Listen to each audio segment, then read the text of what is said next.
L'Institut congolais pour la conservation de la nature, ICCN en sigle, et les communautés riveraines de la côte ouest du lac Édouard en territoire de Lubero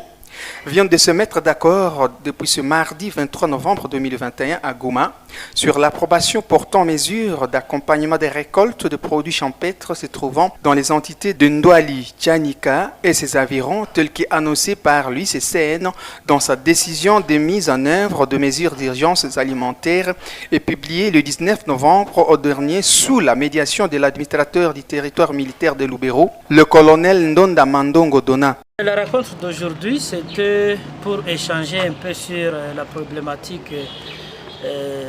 des limites de la côte ouest du lac Édouard. On a essayé de passer en revue tous les documents qui retracent l'historique de la création.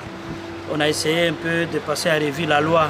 qui délimite le parc national de Virunga. Toutes les parties prenantes qui ont assisté à cette séance ont une bonne connaissance de toute l'historique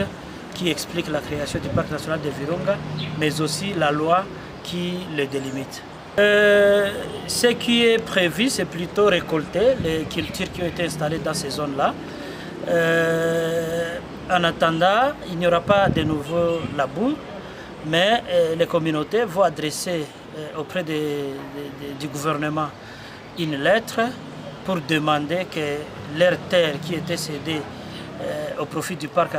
lors de la création, leur soit remise. Un pari à moitié gagné pour la population qui avait du mal à faire ses récoltes suite aux multiples menaces de gardes-parcs et d'autres groupes armés qui les empêchaient à accéder à leurs champs. Pour Mbayo Makayanga Mouviri, président de la société civile Vichumbi, cette réalisation est l'œuvre de l'administrateur militaire de Lubero qui s'en est investi en tant que père de famille. Nous sommes en train de faire appel au gouvernement à tous les niveaux de nous accompagner dans le processus d'accéder à nos terres, puisque ces terres ont été cédées juste comme si les clauses n'ont pas été prises à bonne et due forme. Heureusement que nous venons de finir avec la séance qui vient de nous faire un bon moment de faire une lettre que nous allons adresser aux autorités et que pendant que nous serons en train d'attendre la suite, on sera en train de vaquer sur les activités de récolte jusqu'à ce qu'on puisse se départager entre l'ICCN et la population. Nous remercions sincèrement l'administration de Lubero du fait qu'il a d'abord tenté à chasser ce malfrat Maï-Maï dans les zones que nous sommes en train de vaquer nos activités champêtres. Et heureusement, quand il y a conflit entre l'ICCN et la population, l'administrateur s'est impliqué et voilà que nous venons de trouver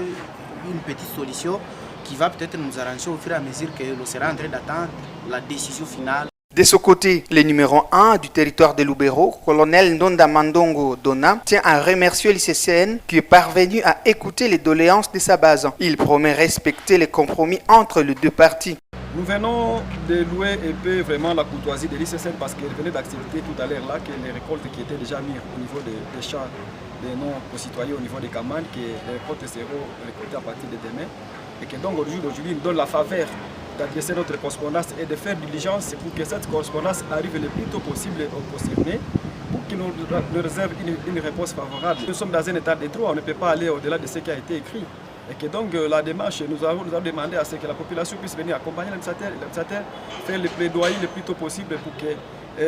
au niveau du ministère, on essaie d'apprécier si on va remettre le bloc